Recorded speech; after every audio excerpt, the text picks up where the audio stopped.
I'm at MIT, and I've worked there for the last 2 years in the Education Arcade doing design and programming for some of our educational game projects.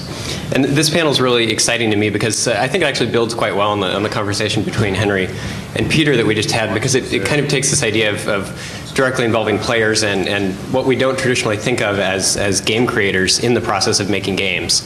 So each of the panelists has been involved in a project that in one way or another involves students directly in the process of making a game. As Peter mentioned, making a game is a very complicated and sometimes costly process, but one thing I want to talk about is the fact that it doesn't necessarily need to be such a costly $20 million kind of undertaking. And so each of these projects engages students in different aspects of the game making process, some in the design phases, some in the technical implementation, and in different kinds of contexts that follow some of the previous issues that have been discussed in panels yesterday, such as sometimes integrated into school curriculum, other times in a more informal after-school kind of setting. And it's just particularly exciting to me, again, because it really challenges what we think of as a game maker and what we think of as the game making process and who it is that can make games. And I think it helps us to go a step beyond the idea of mods, of machinima. I think those are encouraging signs that we see in the commercial sector, that the commercial industry is starting to take players seriously as participants in the creators of content. But I think that it's still crucial to look to alternative models outside of the commercial industry that help us see new ways that games might be made. So I'm just going to keep it brief at that and turn it over to the panelists, who are going to show us both some encouraging projects and a little bit of skepticism, which is always healthy as well. So the order is going to be just straight on the line here. Yasmin Holmevik, Barry Joseph, Yasmin Kafai, and Ben Sawyer. Okay. First of all, I'm glad to be here this morning. Hello, everyone. I come from the IT University of Copenhagen. I am an assistant professor. I'm also project manager on a game development project, and I am a part-time game designer.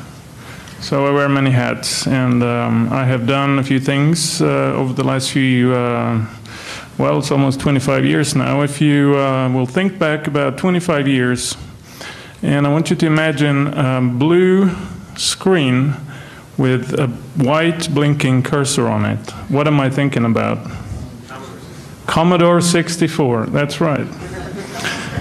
And in about 1982 or 3, I got a Commodore 64, and I turned it on, and I saw this beautiful blue screen with the blinking cursor, and it was, to me, infinite possibilities that were just hiding behind this blinking cursor. And of course, the first thing I wanted to do was not to play games, but to see if I could write my own games, because the Commodore 64 came with BASIC, and that blinking cursor was basically the BASIC cursor. And the way we did it back then, or at least the way I did it, was I ran out and I got some magazines. And in these magazines, there used to be program listings. And these listings were really exciting because you could learn a lot by typing in this code, running the game, and then you started to modify it. And that's how, at least I learned how to program games. And of course, that's also where my interest in open source comes from. So that is an old thing with me that I've been working with for a number of years. I have used games in class, and I have developed games for class. And I was thinking yesterday about how to open this, and it struck me at something that I haven't really thought about consciously, but where it started for me was a few years later. I got a job as a teacher in an elementary school, and I was barely out of high school myself, and this says something about the need for teachers in Norway at that time. These students, kids, were kind of hard to motivate to, specifically in math and certain other subjects. It was kind of hard to get them to pull toward what we wanted them to do. So I came up with this idea, and I told them, we need some kind of reward system here. Of course, the great jobs you're going to get later in life, because you apply yourself to math, is going to be your ultimate reward. But we need something more immediate. And so I said, why don't we design and make a game together? And so this became then the sort of motivation for these kids. And I would design the game with them, and I would program it, and then we would go back and revise. And the whole premise for the game was there were no monsters, but we can call them mobs or teachers. And the idea was that you're supposed to escape from this penitentiary that was the school, more or less. So you had to find keys, obviously, to get through various levels. And at the end of each level, there was a door, and the sort of doorkeeper was one of the teachers, and they would ask you questions related to their subject matters, and so you had to get certain amount of answers correct before you could proceed to the next level. And the kids were involved in designing this, but it wasn't anything that we thought about consciously as being part of students making games. But as I was thinking about it yesterday, it just it came back to me as, well, that might be actually where it started.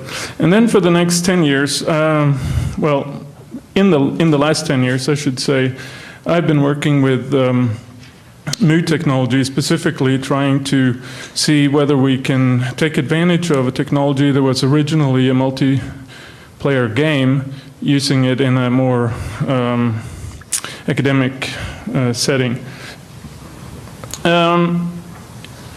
And I have been more a developer of this system rather than a teacher using it. But I have worked with teachers and students who have used it, and I have listened and I've watched to see what they have done with it, how they are using it, and most importantly, listen to their wishes for things that they want to put in here. And to me, this has been instrumental, because I think a lot of game designers, system developers, have this notion in our heads about how things should be, what is the right way, and so forth. And I don't think we listen enough to what the players want. And at some level, that is very difficult. You can't implement every possible thing that a player or student may want. But if you listen, the good ideas will become clear to you, and sometimes these will converge with ideas that you had yourself, but sometimes that is things that you had never thought about.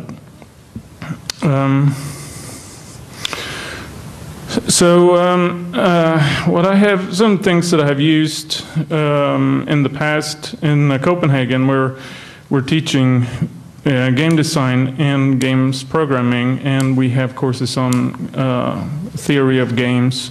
And there's a whole host of courses that relate to teaching and use of games. And some of the tools that we have applied there are the Unreal Editor, the Neverwinter Nights, Aurora toolset, Age of Kings, World Builder, etc., and there are many of these.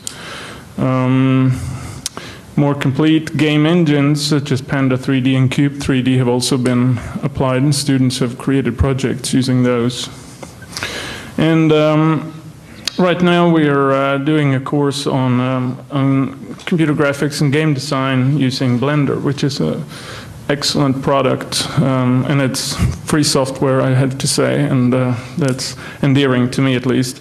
But it's really very powerful, and it has a built-in game engine, as a lot of people don't know. Think about Blender as a 3D Studio Max for the poor, but that is really not true. It is much more than that. Okay, so we're slowly getting to where I want to go. Who knows where we are now? Well, but specifically, where in World of Warcraft are we? We're in the Temple of the Moon in Darnassus, right? In Teldrassil. It's farther than I got. And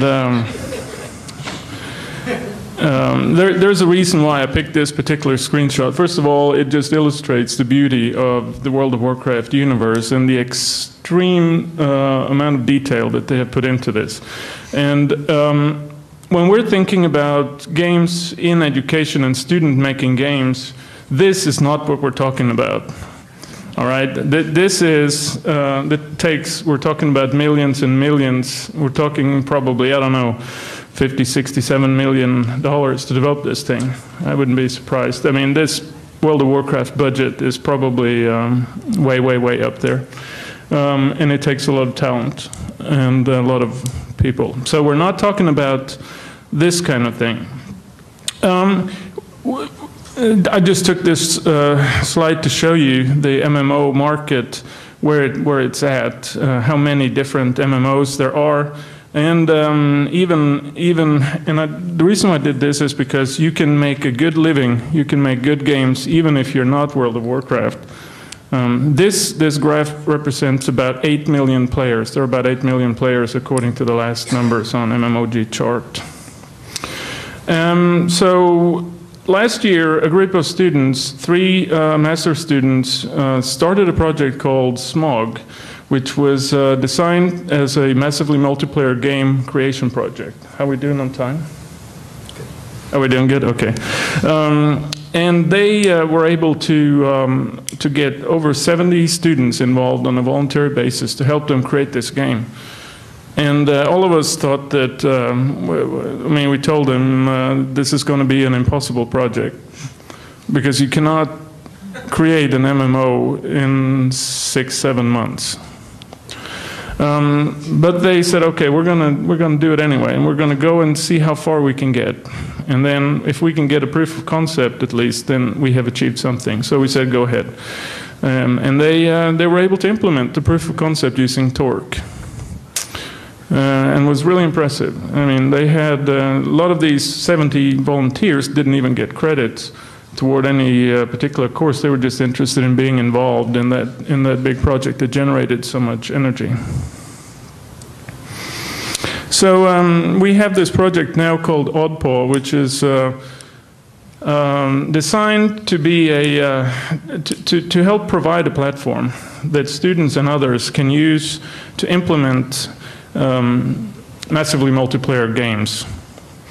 It's not supposed to be a massively multiplayer game. It's supposed to be a host and collection of tools that people can use to develop their own. Because as we started looking at the commercial products that are out there, there are good editors for standalone games. The Neverwinter Nights Aurora toolset is probably one of the best there is for a multiplayer environment, but it has its limitations.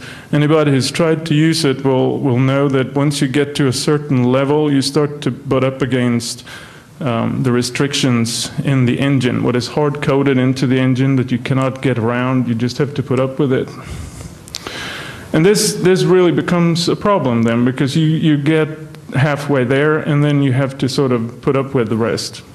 So one of the ideas is to create something that is a little more or more open than that. And how do we achieve that? We're going to use open source middleware as much as possible. Object-oriented iterative design, which means we're not going to come up with a fully fledged system right away. We're going to work this in circles, in iterations.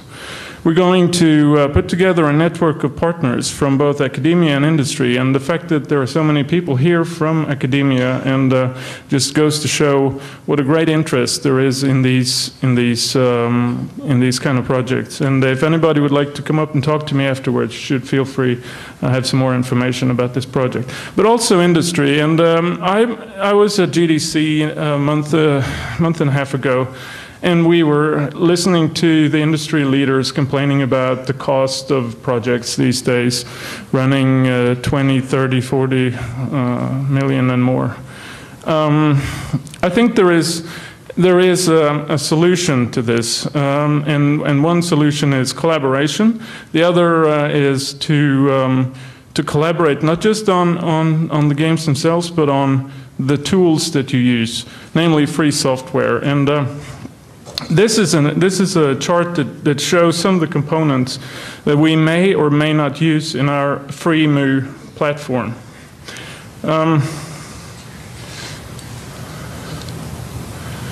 Let me point out, you probably recognize a lot of these components over here. OpenGL, obviously. OpenSceneGraph over here is our a scene graph manager. Cal3D for character animation. Twisted over here is a network layer that can support up to 1,024 simultaneous connections.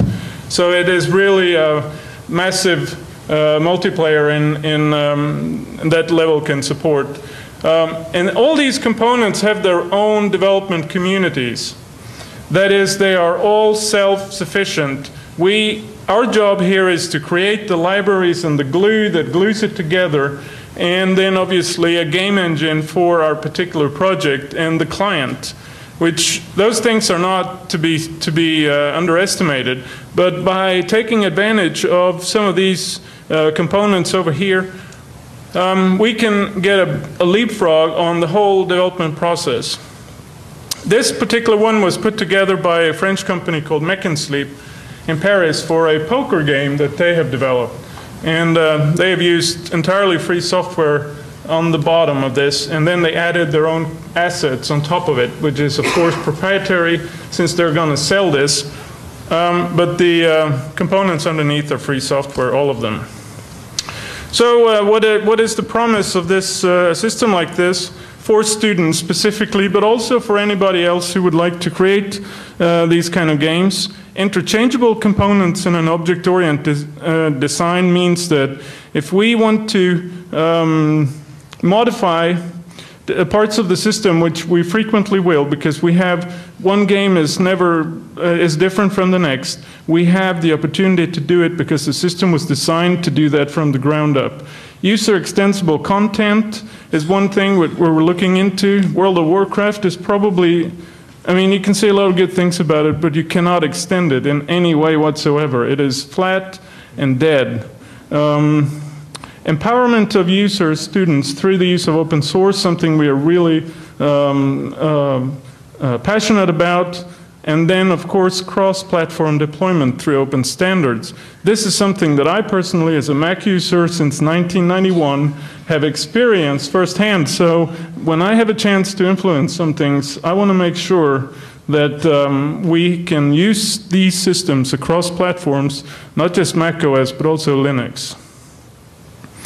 And it's cost efficient, and we hope that it might help level the playing field. And so that's all I'm going to say. I will turn it over to you, and then I'll take questions later.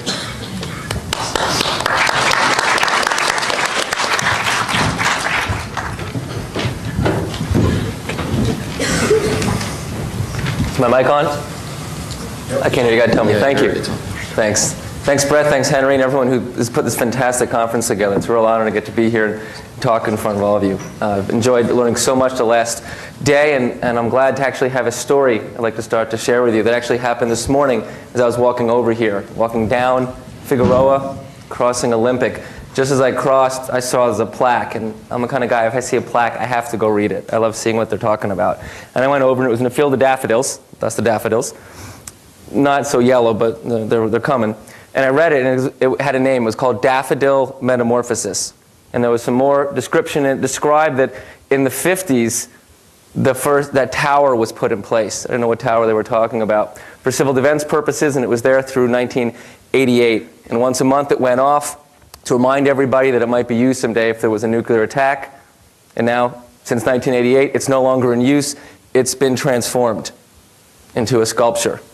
And I looked up, and there was a tower right in front of me, and I looked higher, about 20 feet high, and the top of this tower had a giant, about 6-foot diameter daffodil sculpture on top. And the artist had created it to symbolize spring, rebirth, hope, and the images that came to mind for the artist post-Cold War about how much things had changed. And it struck me how much I had not noticed this sculpture. I've been walking back and forth these last few days. I'm sure many of you have as well. And as I kept walking here this morning, I kept looking back to see how long had it been in my field of vision, and I made it almost all the way here, the long 2 blocks, and I could still see it in the distance. And all this time, I hadn't noticed it. I hadn't seen this thing that was reaching for the sky because I was looking at the ground, and it struck me how much this represented in so many ways what it means for young people to put their voices out there, using media, whether game or otherwise, putting articulate visions in a clear way and often a moving way in a space that's reaching for something, but often, myself included, am not seeing it because I'm looking at the ground. I'm not looking and being open for the larger vision. Global Kids, where I work, in many ways is about helping young people find their voice, articulate it, and put it out in the world in a way that others can hear them and hear what they have to say and hear where they're going, whether it's hopeful up in the sky or beneath the ground and where things are difficult. Both places often where it's hard for us to see. But before I tell you more about Global Kids and the work we're doing with youth and games, often at times like this, it wouldn't be me speaking. It's one of our young people. We're a youth leadership program. Unfortunately, there's no youth with me today, but I do have some comments from them about their experience in our program. So I thought it would be best to start for you to hear from them what their experience has been after being with Global Kids in one of our gaming programs. These are all different youths from their feedback forms. I learned that online games are free, fun, and educational. I learned that core mechanics are the focus of the game, and all games begin with iterative design. I learned that I'm self-motivated and talk a lot, and I can attest it was true for this person. I learned that the world is full of racial and gender bias. What I learned about the world is that it is not rich, and that it takes money for everything. And someone else said, it takes a lot of time and money to make a game. One of my favorite moments was testing the prototype. And finally, one of my favorites, one thing I want to do next year based on what I learned in the program is to treat everyone equally. Now, Global Kids is a New York City-based educational organization.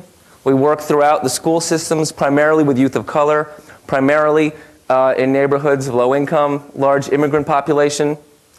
Our core of our work are after-school programs. We're in the schools in the daytime mostly to attract the young people, but the youth then come afterwards, maybe through an incentive because there's pizza or one of the students is cute, but they come back because they like being in a place where their voices are respected. They're around adults who have new informations and possibilities in the world to share with them, and they learn and develop leadership skills, both about how to present, how to run a meeting, how to educate people, and how to learn how to think critically about global issues, how to understand what's going on in the world, and how to see the connection for themselves from a very personal perspective. Global Kids works from what's known as a youth development model, which, if you're familiar with it, you know, uses a lot of gameplay techniques. The majority of our staff, who are the trainers working with the young people, don't think of it as gameplay. That's not the perspective we come from, but anyone from this room coming into any of our workshops would identify immediately that's essentially what we're doing. We're trying to create an experiential moment where the young person can feel something without knowing what the larger concept is that we're leading towards. And once they feel that experience, we can then make the connection with a larger issue.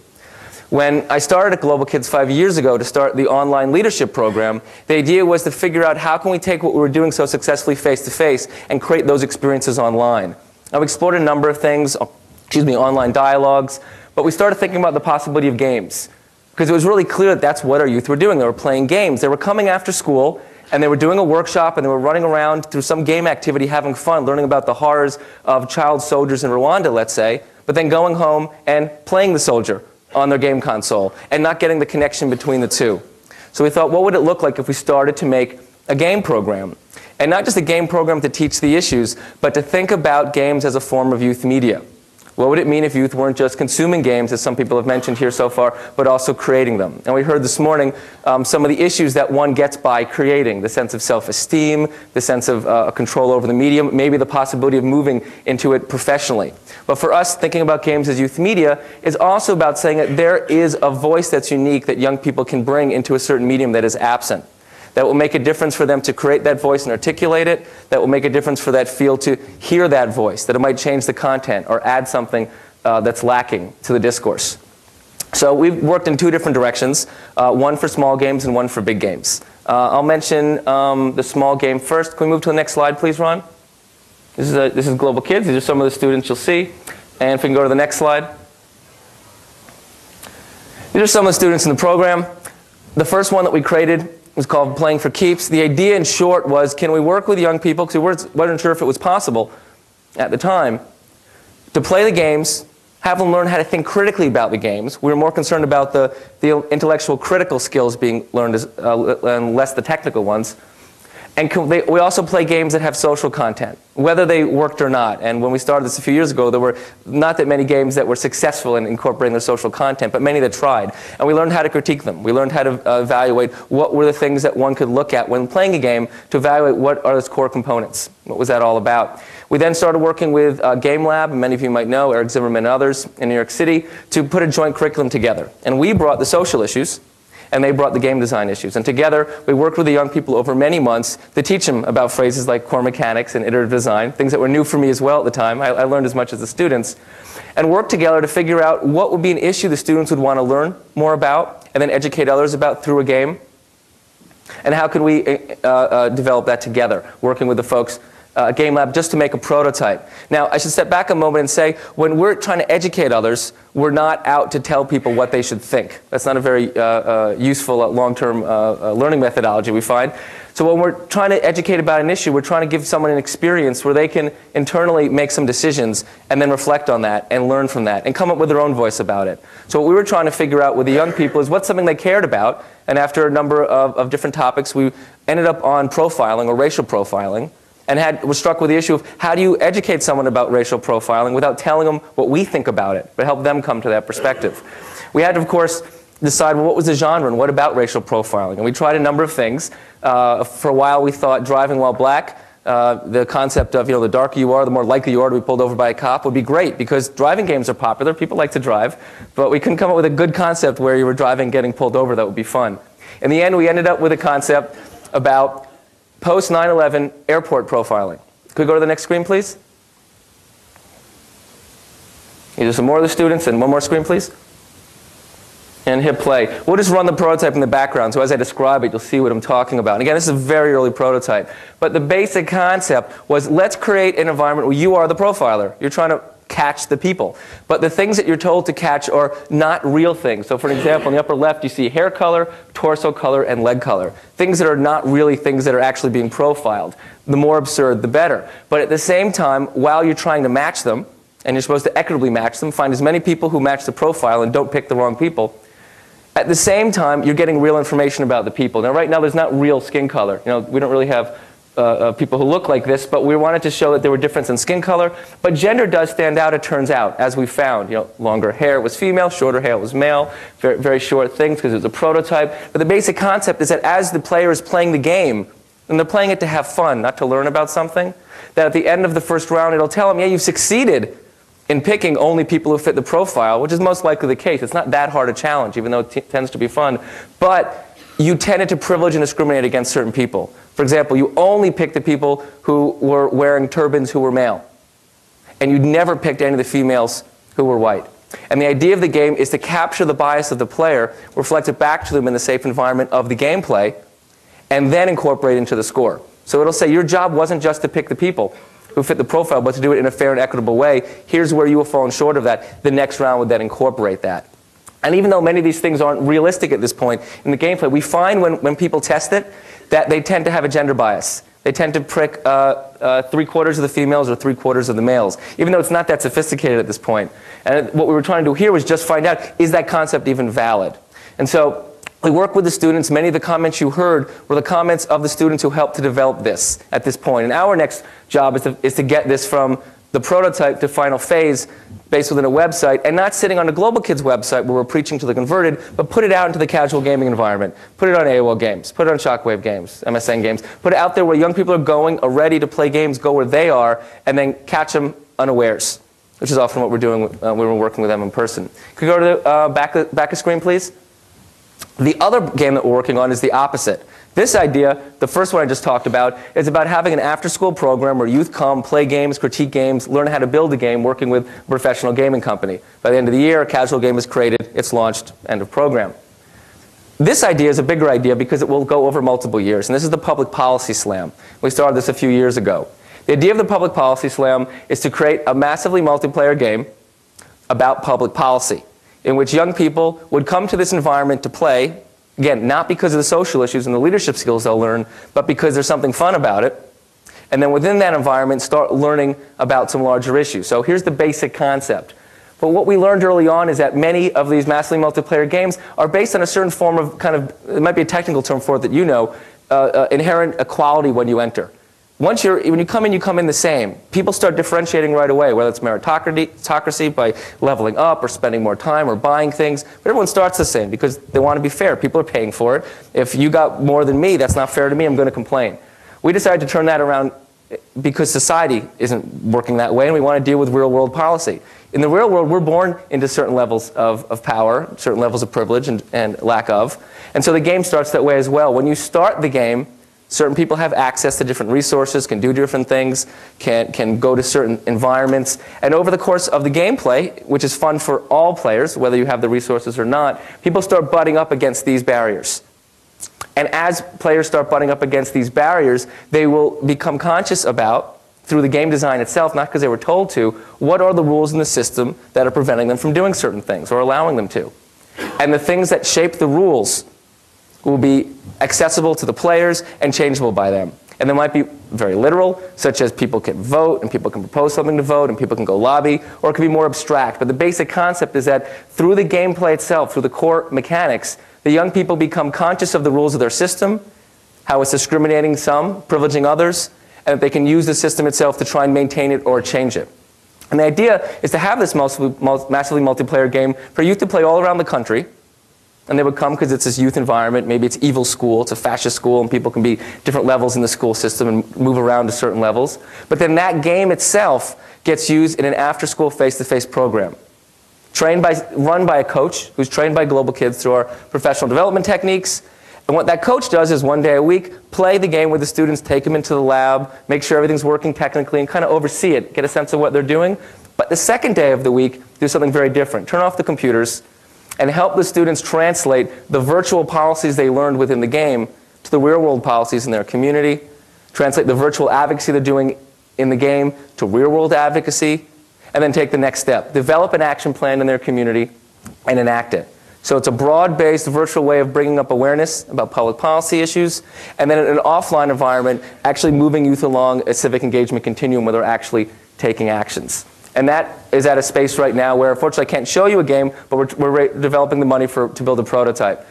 We've worked with our students and experts from many fields, many folks in this room who have helped us out considerably to figure out what's the core concepts. How does the game work? How would the clubs work? And what do we need to do fundraising for it in places that for us as a nonprofit, speaking about this issue, is challenging for us because we need to go outside our regular funders who aren't used to thinking about games, and certainly games at this size, and you guys know how big these games can be to fund.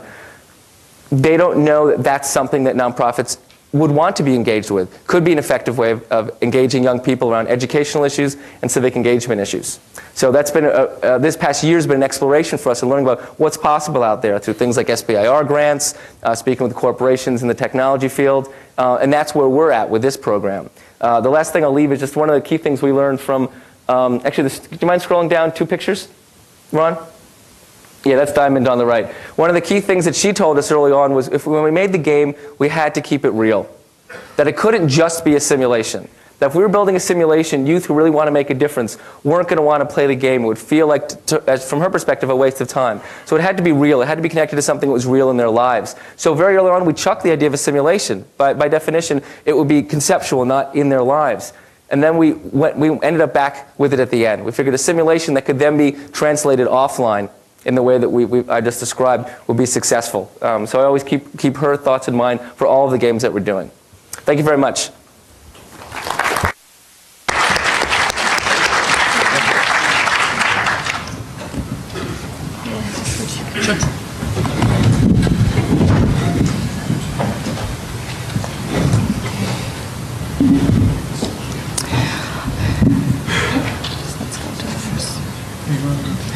Okay, my name is Yasmin Kafai. I'm from UCLA, and I'm going to talk about research on kids making games for learning, which started over 15 years ago when I was at the MIT Media Lab. And just to put some historical spin on this. I mean, 15 years ago, the idea of even thinking about making games for learning was a pretty subversive idea. For academics, you kind of moved into the underworld of serious research.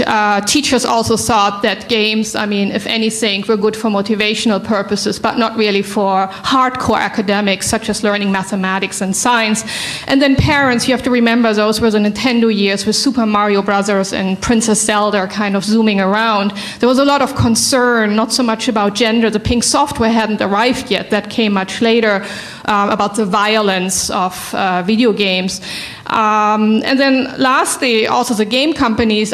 We heard in the previous panel, Peter Molyneux saying, you know, we provide open scripting environments. Well, 15 years ago, this was an absolute no-no for game companies to even let players access anything in their games, and only hackers who were very motivated were able to kind of customize characters or add levels, things which we consider common practice now.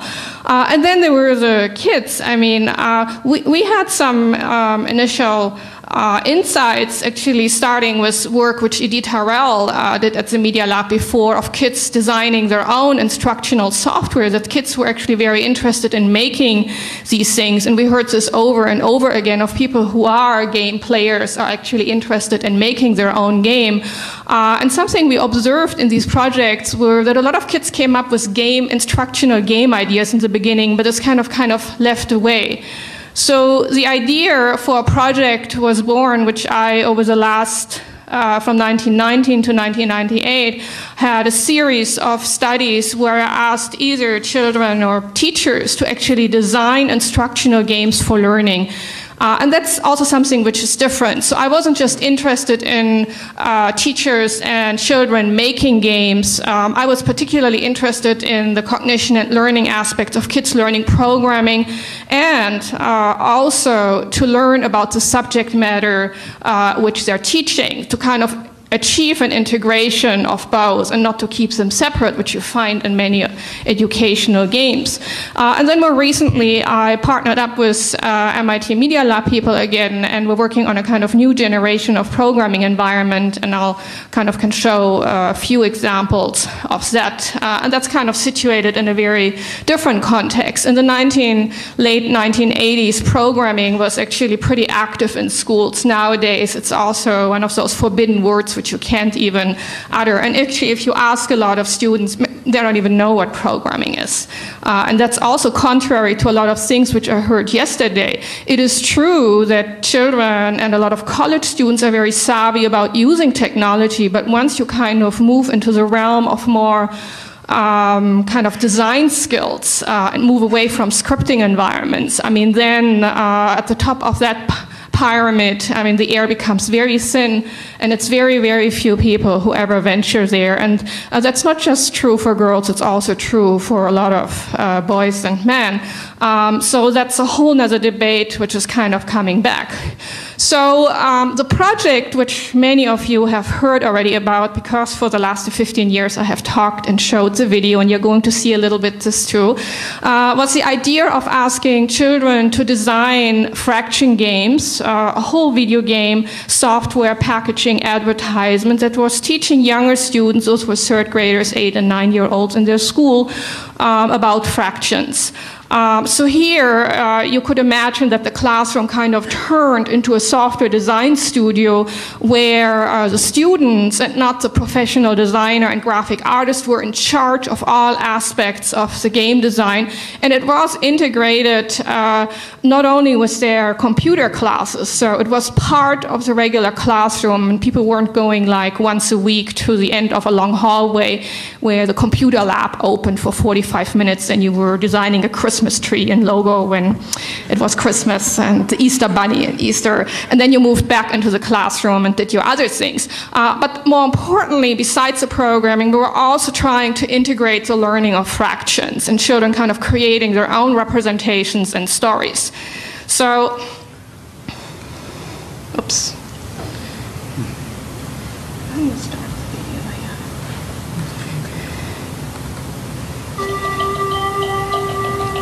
Where's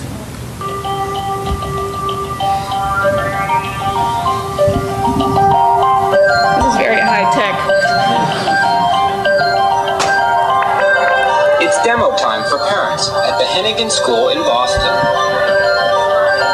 He will ask you a fraction problem. If you get it wrong, you will become mentally deformed. I don't know what's wrong with it. You see the black screens with the green cursor. The 5th grade students are showing off the computer games they created.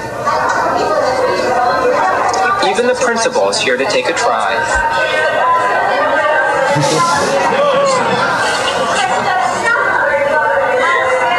The children are using the programming language Logo, invented by this man, Seymour Papert. As part of a bold MIT Media Lab experiment known as Project Headlight, Papert, his research team, and the Hennigan teachers are developing methods to put inner-city children in charge of their own learning. Flashing Instead screens of were using very purchased popular. software like most schools, Project Headlight challenges the students to use Logo to create their own software. How did you decide what to put in your messages when you get it right? Well, they had basically all the same. I don't know. I just thought it'd be encouraging if it was right. What do you say when they're wrong? That's wrong. Try again. In the design process, they become expert programmers. They draw, manipulate shapes, even guide a skier down the slope. And like all the students, this one is built in a surprise. When the skier hits a bald spot, a fraction quiz. No run-of-the-mill video games. These are designed to teach mathematics. Abigail has chosen to design her fraction game around the Greek myths. You want to go to the home of Zeus, but the map was ripped up by the Greek god Hades. All the Greek gods and goddesses have a fraction of the map. You're to go to the gods and goddesses one at a time. Her toughest challenge involves allowing the user to choose an answer from the quiz. She's had to learn the hows and whys of the ifs and thens. The hardest thing about this is making the program for what your answer is to the fraction problem. Like, if you push A, then you do this, and then if you push B, then this happens, and C, then this other thing happens. So it's really hard. The fact that a 9-year-old is learning such sophisticated programming concepts is a testament to Project Headlight's success. And for Abigail, the command of the computer allows her to devote her attention to what she really enjoys. Designing a Nintendo-style interface and creating a compelling story around the gods. Ginny has designed her fraction game around a spider web. Like her classmates, she's learned advanced programming. She's also learned the advantage of producing her own game. Because you make your own game and you can play it anytime you want. But in Nintendo, this right here, you don't have to buy it because you're the one who's making it. With Nintendo as a model, she's even designed her own game box. Like, at first I didn't know how to design a web, and so the art teacher helped me and I designed it. In fact, as part of the project, all of the children package their games and promote them with an ad campaign. These integral activities make this project unlike any textbook exercise. The students here are designing a real product from start to finish. And through the process, they learn about every advertising medium. They even produce TV commercials. If you play this game, play it good, you may grow up to be like Ronald Reagan. Wow.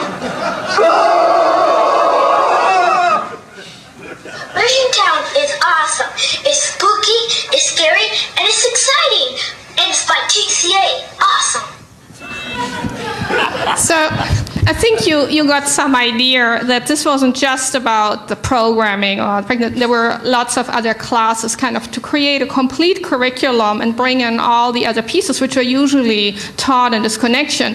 What was of particular interest to me, and we were actually asked by our organizer to respond to the learning while making games, was of course when the students were learning programming and fractions. And they're very definitely, as you could see, evidenced by the products, learning quite some sophisticated programming. The fractions, however, were a little bit more complicated. As you could also see in the games, many of those turned out to be drill and practice games. I mean, you know, they had this kind of open-ended environments, and all our 16 software designers turned into little incarnations of Patrick Suppies, to my dismay. And actually, we have a lot of projects where that happened. And it's really interesting. I think David yesterday talked about epistemic frames. And I think there is this notion, the stereotype about teaching is asking questions and learning is giving answers, which is very, I mean, dominant in schools and classroom and also in a lot of instructional software. It also happens to have a technical advantage. It's much easier to implement than anything else. And I think our student designers became very savvy programmers, realizing with the skills they had, you have to remember they were learning programming at the same time. They didn't have a lot of prerequisite knowledge, and also learning fractions at the same time. They figured out very quickly how they could produce a lot of screens, and there was a lot of debate, I mean, on how many fraction screens students actually had.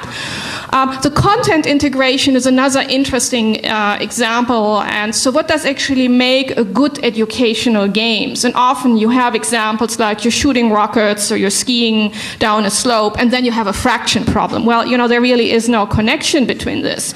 And we have very few also on the commercial market examples where kind of both the game idea and the content are merged. And it tends to be some, actually require quite some sophisticated thinking, a more deep understanding of the domain.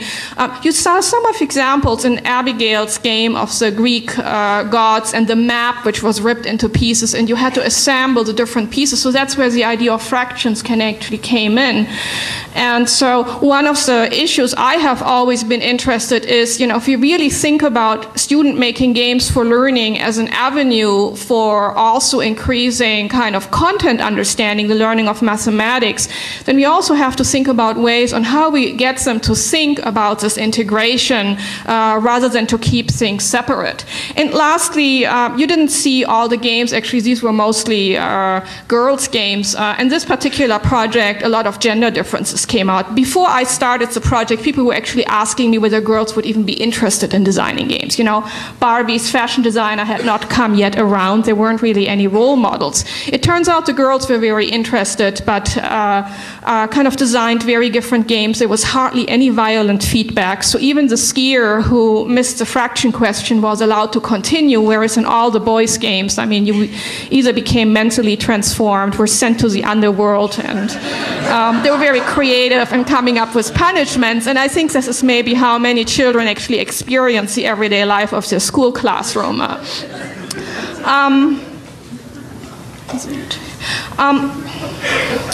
In a year after this, I said I did a series of studies. We kind of switched format to science, and I did astronomy, and I asked students later on to write a documentation about their game design experience.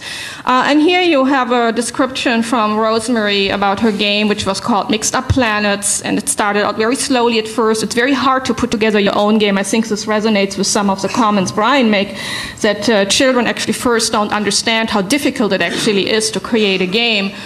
You know, they look so simple, but try making your own game. It's a totally different story. Well, I started out with very high expectations, thinking that could I make a great game in a very short time.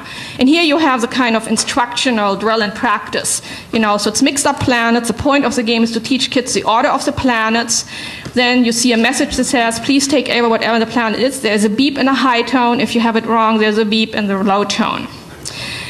And so in the end, there was a whole series of science astronomy games which students had created. What was really interesting is that the gender differences completely disappeared in this version. This was the same school. It weren't the same students, but the same teacher, pretty much the same setup. And I think that kind of should urge us to think, you know, often we tend to pigeonhole kind of boys versus girls. And I think we often just kind of capture the endpoints of the distribution, not realizing that there's a vast room in the middle where there's a lot of overlap between interests, and that a lot of the consistencies are actually not as persistent as we believe. And these were very small-scale studies. I think they provided nice illustrations.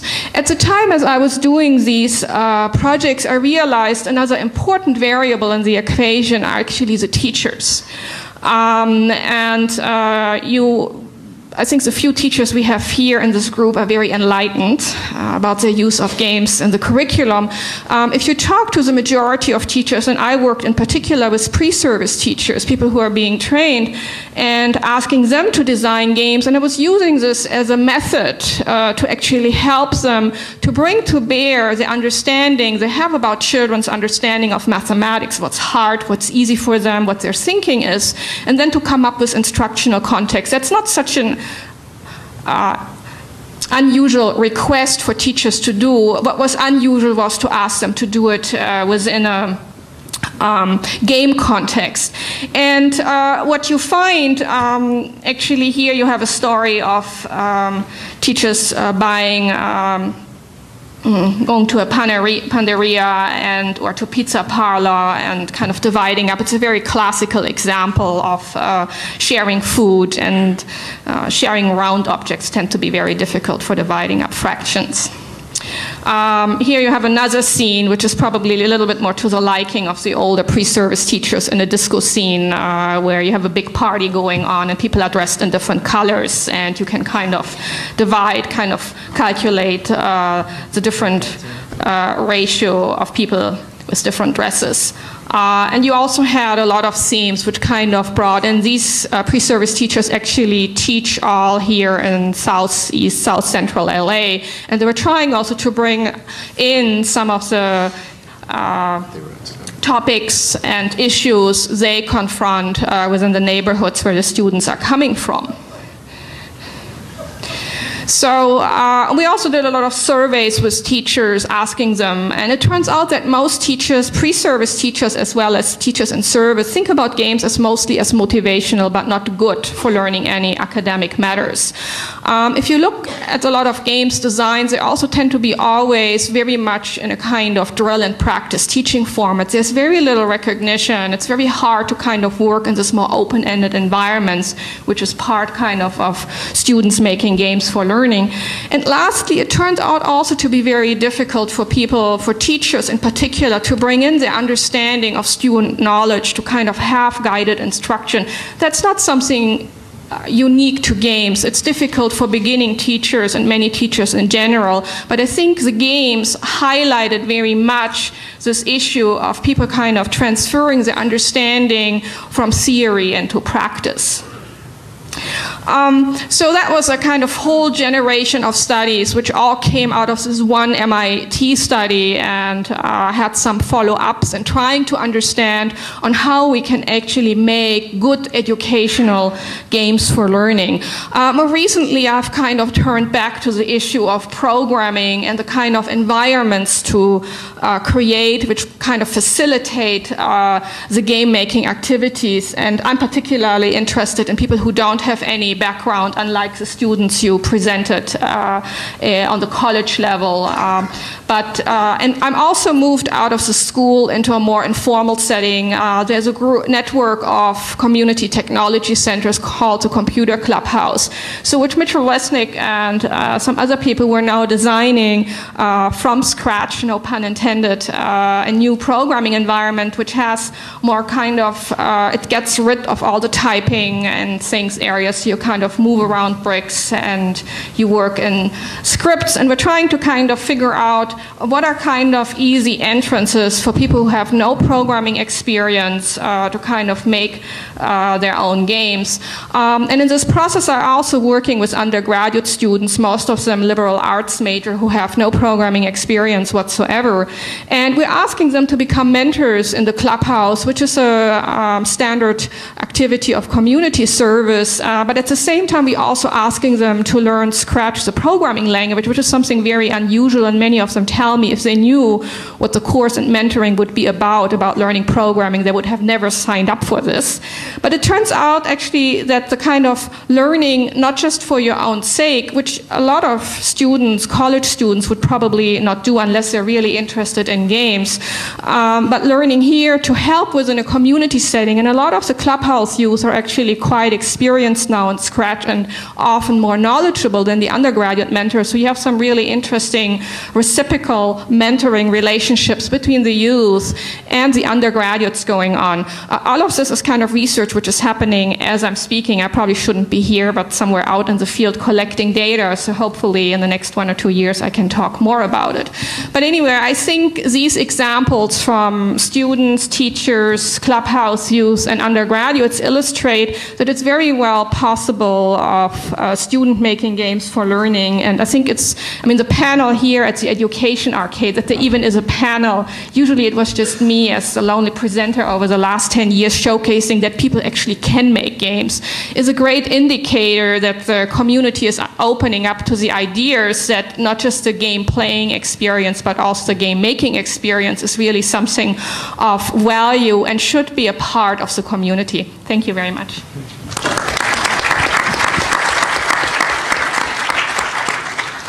Hi, I'm Ben Sawyer, and I've sort of come at this at a little bit of a different angle.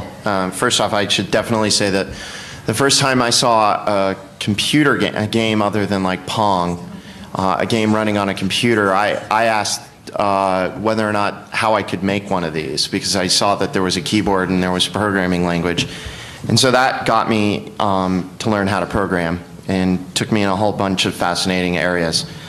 So I think that most of the work that we've heard so far has been about that kind of approach and looking at the educational experience of building a game. But I'm going to talk a little bit about a different tangent that I'll go in, because with the Serious Games Initiative, my goal is to get more games made that are useful as either educational tools or training tools or other applications. And within that sort of sector, I interface quite a bit with universities that are looking at trying to build such games and using student talent. And this is both as a pipeline for their educational experience, but also as a pipeline for the deliverable of the actual game, and also from a grant perspective. And I've seen some good things done, and I've seen some things that I sort of question, and I'll talk a little bit about that. In terms of students building games, we see a lot of different incarnations. I'd like to throw a few out for some of you who aren't familiar with some of the practices going on. USC has just announced a project that Michael Zaida is doing called the Game Pipe Initiative, which will be sort of an integrated development sort of studio within USC using student talent. And if Mike were here, he could tell you a lot more about it. He's got a pretty incredible PowerPoint stack that will show you all the integrated aspects of it. The IGF, the Independent Games Festival, has been running a student showcase for a number of years. They started getting so many student entries, they wanted to have a student aspect to that conference, to that contest. And it's been some of the best stuff, actually, from a game mechanics standpoint you see there, which is kind of interesting. Carnegie Mellon University has done some really great work with Hazmat, Peacemaker, a Japanese learning game. We had all of those featured at the Serious Games Summit as poster sessions. And I think some of the work coming out of CMU, not necessarily to pick on other universities, I would just say from a person who looks at a lot of work that's done at some of the universities, they're sort of setting an interesting standard. And I would also throw Revolution in, not just because MIT is the host, but because it's a very interesting project. The Lamont Foundation does the Hidden Agenda contest. That's at hiddenagenda.com, Mark, or .org? .com, right? Or .org? One of the two. Google it. So what they've done is they've actually asked university students to create games to teach high school students any subject that that designer at the university level wants to do. And they've come up with a number of interesting submissions, both also then amongst their award winners and their finalists. As a caveat to that, some of the work is really good, but it is at times, just because these are first-time game developers, has their own idiosyncrasies and flaws. Lamont has now started engaging professional developers like Persuasive Games and others to take some of those best ideas and work with the original designer to create a more refined version that can actually be brought out into the schools. So they've really turned that into an interesting aspect of looking at students as inspiration for new types of ideas, but then a hybrid model, now moving it into professional developers to help refine some of that. RIT has done some great work with a project called Muppets. That's an acronym which I cannot repeat just because I can't remember it. We just featured it at the Serious Games Summit. It was previously featured at the Game Development Technology Conference that was held in Toronto a year and a half ago. This is a programming environment that is being developed to teach Java-based programming in a game environment world to university and I would assume high school students as well. It's applicable. It's a really great project. I would encourage you to look at some of the work that Andy Phelps has done, and a lot of students have worked on the development of that project. WPI, Worcester Polytechnic Institute in Massachusetts, the students there formed their own game development club and brought out a project at the behest of State Senator Moore in Massachusetts to create a web-based game to teach people about the Massachusetts budget and the issues that would go on in making budgetary decisions. This was a couple of years ago, and of course most of the states are having huge funding gaps. We then showed that game on Capitol Hill. All of them wanted to know at the time whether or not we could do a California version, which was kind of funny. We said we didn't have a computer that could calculate the gap. But the students there are moving on to doing a newer version, but some of the students who graduated who led that project are now working with the Serious Games Initiative on a larger funded project that will involve some interesting institutions, hopefully when we're able to announce them, that will be doing a national budget game. So that was also inspired from the work that was there, and that is funded by the Lounsbury Foundation.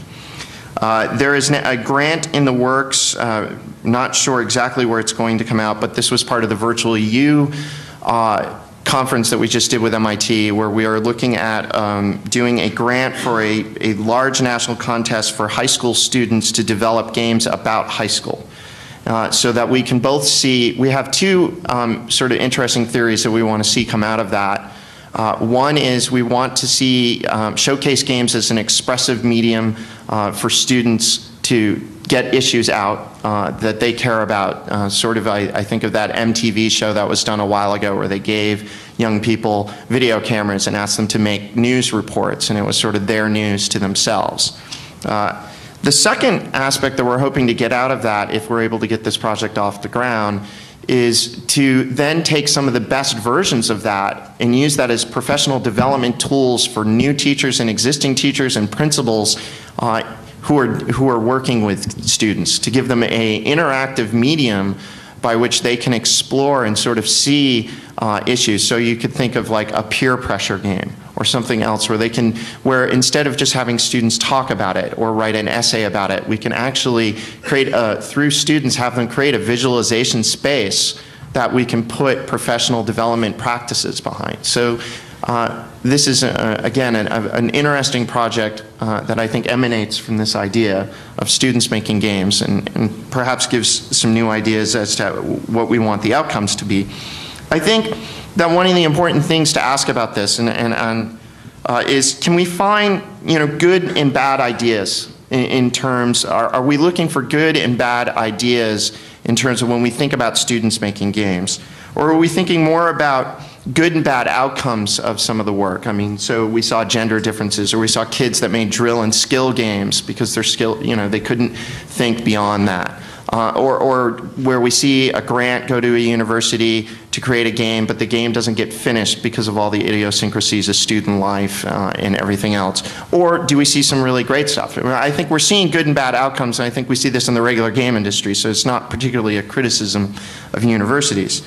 But I don't think that any of the outcomes, good or bad, have anything to say about the fact that this is a great idea and that great things will come of it. But I think we have to be looking carefully for the unique types of things that we can get out of this, which is, I think, some of what the panel touched on so far. I think when I think about students making games from a serious game standpoint, where we're actually trying to get games out of the university framework that are usable in the field, that there is a lot to be said for this, because in the end, game development talent is talent. There are 16, Ray Toby made Skyfox when he was 16. In fact, the old story was Bill Budge, who created Pinball Construction Set, saw Ray Toby's game and decided to quit the industry at that point because the 16-year-old had created one of the greatest games to come out at that point. So that gives you a sense. We're always going to see great talent, even down to 13, 12, 10 years old, especially as these tools like modding, level building, and things like the movies and Neverwinter Nights come out. And so we're always on the lookout for things like this. In fact, this reminds me of a funny story. In Finland, a lot of the kids do demo programming, these very tight pieces of code that in like 6K make your computer do more than some development teams achieve in a year. In fact, Will Wright's Spore game, if you haven't seen it, a lot of that is based off some of the principles of coding that have been developed out of the demo scene movement in Europe. And in fact, some of the work is done so great there in the high school level that development teams and studios in Europe actually scout out this work in the high school level. They find out who's posted this stuff and they recruit them. And they try to get a hold of them before they turn 18, because in Finland there's mandatory military service. So they want to get their names before they disappear into the world of mandatory military service so that they can get them back out on the other side. So maybe that brings a new meaning to America's Army, I'm not sure. But there are problems with just the general idea of, say, a foundation or government or private enterprise looking at students as sort of the cheap talent base that we sort of want to say, forced labor with a grade and a stipend at the end, perhaps. The just general sense of indirect cost rate and the overhead that a university will charge. Even though students may be cheap, universities don't they have a nice little markup system. So then scheduling and time and how that can deal with. It's hard enough to keep a professional development studio on schedule and on time. Students with everything else that they have to deal with is another problem. Coordination over the years and institutional memory. I would say that this may even be a challenge to the Revolution project. I know it was a challenge to WPI's project. If you have a game system or a project that's going to run over 3 or 4 years, I think you're going to need professor leadership that's going to be able to maintain that institutional memory. But it also may require just new tools like wikis and blogs and better documentation of the project. Then also just the general informal versus formal process of developing games. As I start to work more on developing games at my company, I am realizing very quickly how important it is to invest time and money and engineering cost in setting up formal processes rather than just grabbing everybody in a chat room for a day. Which is how we develop games at my company, but not much longer. But I see that this is setting up these formal development processes is something that's really, really important. And if anything, if we're going to turn out professional game designers and developers from university systems, that is something that's going to be really incredible, really important for them to learn how to do. All of that sort of, as I said, the number one game development tool made is Microsoft Office, because that's where I spend the majority of my time as it comes to game development, as well as things like wikis and Microsoft Project and everything else. So I think that's an important aspect, and it's a detriment to the sort of universities that aren't setting up these types of systems that will allow their students to thrive as game developers.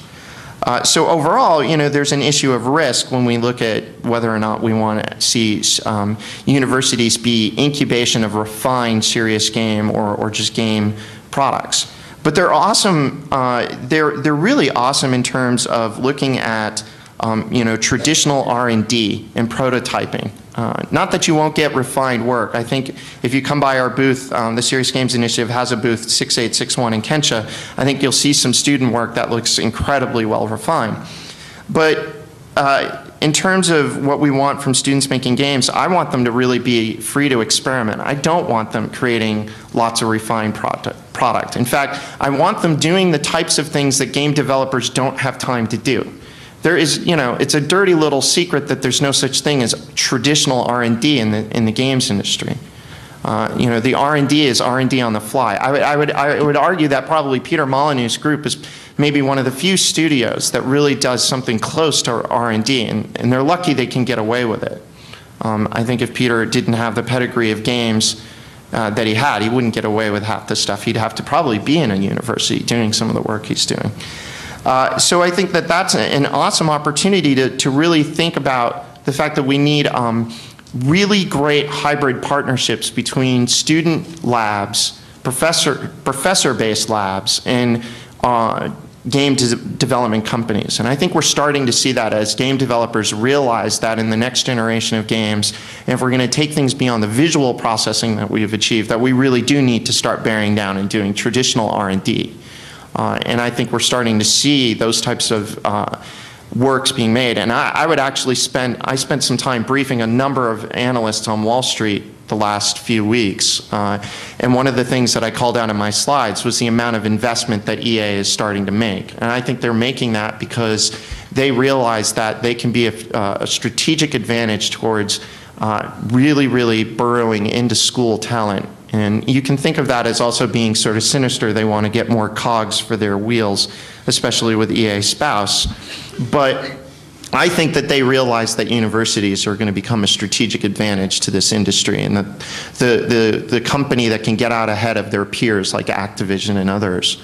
I don't think the buying of Criterion and the investments in USC, the fact that they took over an the academic summit, I don't think that this is some sort of whim. They've been working on this. This is a deliberate plan, and I think it's in praise of some of the work that's coming out of students.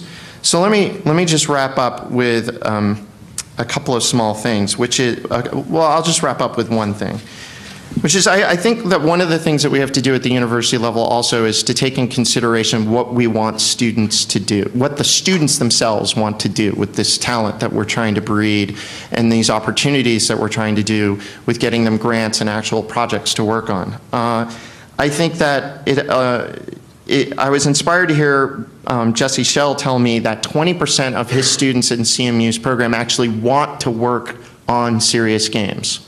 That is not just because they see the writing on the wall in the PC game industry and realize, that's a dead-end road for a lot of studios, or that working at EA or anybody else until this industry figures out, how to deal with crunches is a recipe for a lot of sleepless nights. I think it's because they really do, I think they're fascinated by the content and the types of things they can develop under a serious games moniker, that there is more freedom to look at interesting things in the world and want to pursue them and build games about them. And so what I think we're going to see, and what I hope to look back upon in 10 years, is that we're going to generate a number of students that will come out with game design degrees that will really be those sort of liberal arts degree of the digital world. And these people will take these thoughts and games and they will take them into all walks of life, their own and other people's. So I think that's ultimately what we're driving towards here. So I'll just end with that.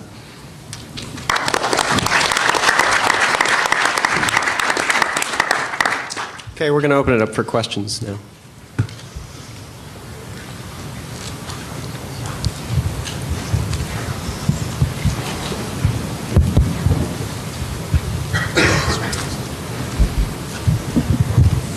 Thank you for all your comments. I'm really interested in K-12 education, and certainly we're hearing that students as young as 16 are capable of really producing fantastic games. I'd like to ask what the barriers are within the schools on offering programming courses, because I also have been noticing that they're not happening a lot of times in high schools, and how we might better prepare teachers to be able to introduce this. I think your question actually ties to the big programming crisis, and that very few students actually take the AP computer science exam. And then the core question is also, what is that actually supposed to look like? And there's a whole movement actually who thinks about alternative ways of introducing, even in K-12 high school students, to programming, for example, around the idea of making applications, making games, because not everybody is really interested in kind of learning about all kinds of algorithms and just kind of write the code.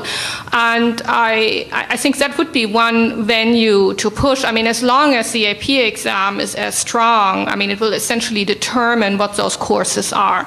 You already mentioned the second factor in the equation, which is the teachers. And as most college students, also most teachers tend to be pretty knowledgeable on a surface level of using technology, but I mean, there are very few teachers, and I know that of having been for several years head of the teacher education program at UCLA, who actually come with a technical background and comfort level. I mean, when I ask teachers actually to implement some of these ideas, which you saw the screenshots of, I mean, I nearly had a student revolt on my hands, I mean, and they actually did not consider this to be really part of their teacher education training. So I think, and I think there are a lot of programs who realize that the technology cannot just be left on the side, but needs to be more integrated within the daily work of teachers, and that needs to start on the teacher education level until it kind of moves out into the in-service level. So until you kind of address those two issues, I mean, what's kind of the pipeline issue of getting even those courses offered? And third, you know, there is really, especially in a lot of public schools in low-income neighborhoods, they have hardly any specialized courses whatsoever. And I think, you know, programming or computer science is probably the last, it's on the bottom of their list of all the other courses around history, science, or math they could offer. And I think here's again also another effort to do in terms of integration rather than kind of adding on to an already very loaded curriculum because there's only so much room in the day. And after all, I think many of the games like Civilization illustrate very beautifully on how, you know, this integration is something which is mutually beneficial to think about history as well as to kind of think about the programming of it. It's not something which kind of leads you down to different pathways, but can accomplish kind of the learning of both. And I can address that question from an infrastructure perspective and by sharing a little bit about some of my experiences in the last 3 years in one particular high school in Brooklyn. When I first got there, I was rather excited. They had many computer labs with excellent computers and teachers who ran those labs. I sought out quite quickly the fellow who had set up all the labs, purchased the computers, wired the school, set up the accounting system for the teachers, and helped the teachers get on. He was rather bitter, however, when I met him because he'd just been fired. They figured they didn't need him anymore. 3 years later, none of the teachers bring any of their students to the labs because they don't know how to get there, they don't remember how you log on to the system, there's no one to assist them. Meanwhile, every single classroom in the school has a port to attach a computer, except the ports in the rooms aren't attached to anything else, because they never did the rest of the wiring. And this fall, when I went to the school, the entire internet system was down because I'd gotten funding to make the entire school wireless. So there's now wireless ports in all the rooms, but none of the teachers have any computers with a wireless capability. I think one thing that I remember is, you know, when one of the ways to get more programming back in schools is we don't ship computers into schools with programming languages on them anymore. I mean, the only thing to do when I walked into a computer lab was either play Space Invaders or open up the basic prompt. So you started sitting down and typing things. So and we've also maybe moved on to creating languages like Java and C#, which are great languages. They're great languages, but they're maybe not introductory languages that are easy to teach with and easy to learn. And so like maybe things like Star Logo and other things need to you know, get back into the schools and put that command prompt in front of people and entice them to start programming again. Could I ask that people, if possible, direct their question to a particular panelist? Okay, I'll try. I have two comments and a question, and one question.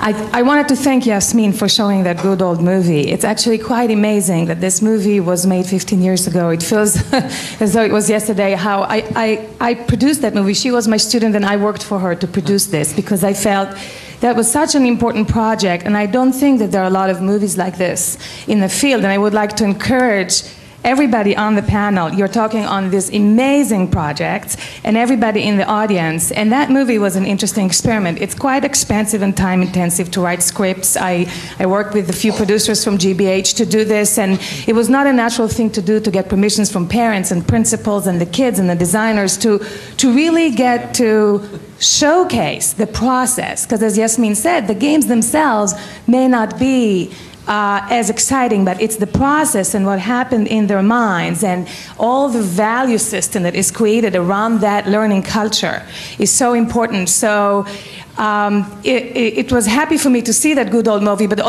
but also said that that's the movie that was shown, and not many, many more from like last month or last year or 5 years ago. So, I mean, this is kind of a thank you and a call for action at the same time. Ben, I really wanted to ask you, why did you pick that brand, Serious Games? Wow. And okay. I want to ask this because it is so serious, and you're serious, and I'm afraid that maybe. Okay, here I'll answer you. I didn't pick it; somebody else did. First off, I'll just say this, that we're not meaning that the game is serious, we're meaning that the purpose is serious. We've also challenged anybody who said, you know, if they could come up with a better name, we would happily ditch it and use it.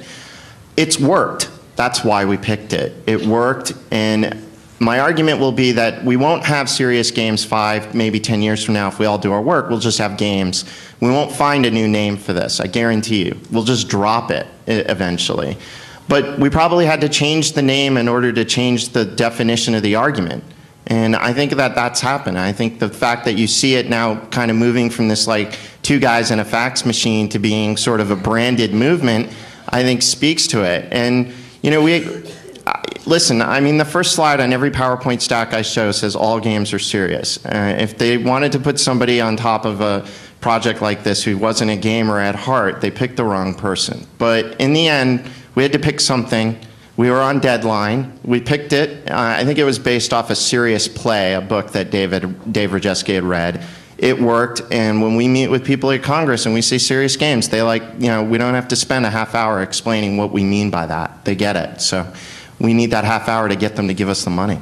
And well, it's good that you're happy with it. It is. I'm not. I didn't say I was happy with it. I just said That's that I had okay. to move on and be happy with other things. We'll think about some other names for you. Well, We'll send it to you. if you think of another name, then I will let you. I will happily change it. I've made that challenge to a number of people. Nobody's beat me yet. My last serious question is to the whole panel. Is Global Kids, yet another name, Global. I mean, I wondered if any of you from Copenhagen or from UCLA or from New York, from Serious Games, is actually working globally. Yes. Do you do any projects where, using open source or any other engines, where the game designers are actually working in different places around the world to create an artifact together, or there is some exchange that is multicultural, multilingual, and that you can tell us that is being R&D'd or researched or thought of, that kind of pointing towards the future? I don't know if there's anybody working on like sort of game developers around the world kind of holding hands to create a game. I think it's a great idea. I think that has more to do with just, you know, these formal networks set up to do that. But the Serious Games Initiative actually, by being grassroots, has spawned groups around the world. I'm about to go to Europe 3-4 times over the next 6 months because of that. There's going to be a meeting in Finland. We have a university student over here from Japan who started Serious Games Japan, and they just did their first report out at the Serious Games Summit at GDC. So they've got 45 people that they're regularly meeting with virtually. So I don't know if we're doing international work. The international work is forming up around us. You can understand the question. The learning process of working collaboratively on a game, for example, in science or mathematics, in line of what Yasmin was presenting, when you really learn a topic like designing games, that is actually not just happening individually, but also in groups that are global? We actually, I mean, the Computer Clubhouse Network is an international organization, and our very ambitious plan, now that the programming environment Scratch is a little bit more stable, we have actually ambitions to make it multilingual so that people with languages other than English can participate, and also to share objects and to work on projects together. That's not happening right now, but it's a plan, it's part of the development plan to facilitate that. I just think it's not happening because we haven't had enough of these at an international level to build the contacts that would allow these projects to come about. I think it'll happen, I just think we need a couple more years probably. Yeah, just add briefly, Global Kids has a very active international online program, but it's about dialogue, not games. So I would hope that as our games programs moves forward, we can explore those kinds of issues about not just the content, but the development itself reflecting global issues, global realities. Yeah, so just like to add, if you look at the mod communities that are growing up around popular games, they are inherently global, with people contributing from all kinds of places, where they have a IRC and a web forum and a wiki and a CVS sometimes, you know. So yes, that is happening, but I don't know whether or not you have.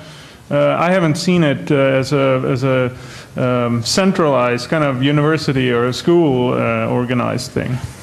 Right, I'm afraid we're out of time. Thank you very much.